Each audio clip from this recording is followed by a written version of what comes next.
ಸಾಮಾಜಿಕ ಶಿಕ್ಷಣದ ಕೊರತೆಯಿಂದ ಆಧುನಿಕ ಸಮಾಜದಲ್ಲಿ ಗರ್ಭದಿಂದ ಹಿಡಿದು ಗೋರಿಯವರೆಗೆ ಹೆಣ್ಣು ಮಕ್ಕಳ ಮೇಲೆ ನಿರಂತರ ಶೋಷಣೆ ನಡೆಯುತ್ತಿರುವುದು ಆತಂಕಕಾರಿ ಬೆಳವಣಿಗೆ ಎಂದು ಚಿತ್ರದುರ್ಗ ಅಪರಾಧ ಶಾಸ್ತ್ರದ ನಟರಾಜ್ ಆತಂಕವನ್ನು ವ್ಯಕ್ತಪಡಿಸಿದರು. ನಗರದ HPPC ಸರ್ಕಾರಿ ಪ್ರಥಮ ದರ್ಜೆ ಕಾಲೇಜಿನಲ್ಲಿ ಶುಕ್ರವಾರ ಬೆಂಗಳೂರು ಕಾಲೇಜು ಶಿಕ್ಷಣ ಇಲಾಖೆ ಮಹಿಳಾ ಲೈಂಗಿಕ ದೌರ್ಜನ್ಯ ವಿರೋಧಿ ಘಟಕ IQAC ಇವುಗಳ ಸಹಯೋಗದಲ್ಲಿ ಹಮ್ಮಿಕೊಂಡಿದ್ದ ಅಂತಾರಾಷ್ಟ್ರೀಯ ಮಹಿಳಾ ದಿನಾಚರಣೆ ಕಾರ್ಯಕ್ರಮದಲ್ಲಿ ಮಾತನಾಡಿದರು.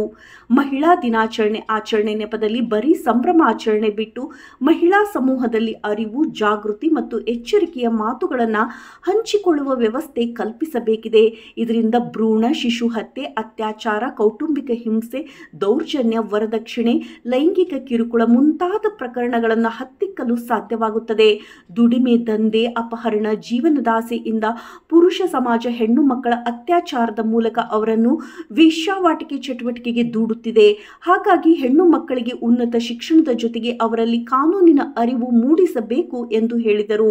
ಮಹಿಳಾ ಘಟಕದ ಸಂಚಾಲಕಿ ಪ್ರೊಫೆಸರ್ ಬಿ ಜಯಮ್ಮ ಮಾತನಾಡಿ, ಶಿಕ್ಷಣ ಹಾಗೂ ವಿಚಾರವಂತಿಕೆಗೆ ಜೊತೆಗೆ ಮಹಿಳಾ ಸಮಾಜದ ಬೆಳವಣಿಗೆ ಶ್ರಮಿಸಿದಂತಹ ಸಾವಿತ್ರಿಬಾಯಿ ಫುಲೆ, ಕಿತ್ತೂರು ಚೆನ್ನಮ್ಮ ಮುಂತಾದ ಸಾಧಕಿಯರ ಆದರ್ಶ ಗುಣಗಳನ್ನು ಮೈಗೂಡಿಸಿಕೊಂಡು ಉತ್ತಮ ಬದುಕು ಕಟ್ಟಿಕೊಳ್ಳಬೇಕು ಎಂದು ವಿದ್ಯಾರ್ಥಿನಿಯರಿಗೆ ಕಿವಿಮಾತು ಹೇಳಿದರು.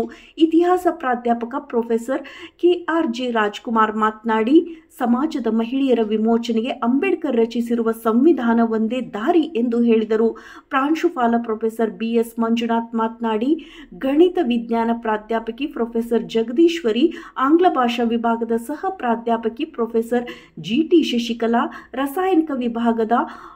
ರಾಸಾಯನಿಕ ವಿಜ್ಞಾನ ವಿಭಾಗದ ಪ್ರಾಧ್ಯಾಪಕಿ VB ನಾಗವೇಣಿ, ಮಂಗಳಗೌರಿ ಮಾತನಾಡಿದರು. ರಂಗೋಲಿ, ರಸಪ್ರಶ್ನೆ, ನೃತ್ಯ, ವಿವಿಧ ಸ್ಪರ್ಧೆಯಲ್ಲಿ ಭಾಗವಹಿಸಿದ ವಿದ್ಯಾರ್ಥಿನಿಯರಿಗೆ ಬಹುಮಾನ ವಿತರಿಸಲಾಯಿತು.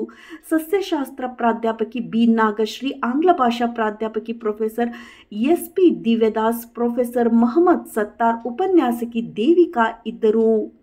ವರದಿ KT ಓಬ್ಳೇಶ್, ನಲಗೇತನಹಟ್ಟಿ.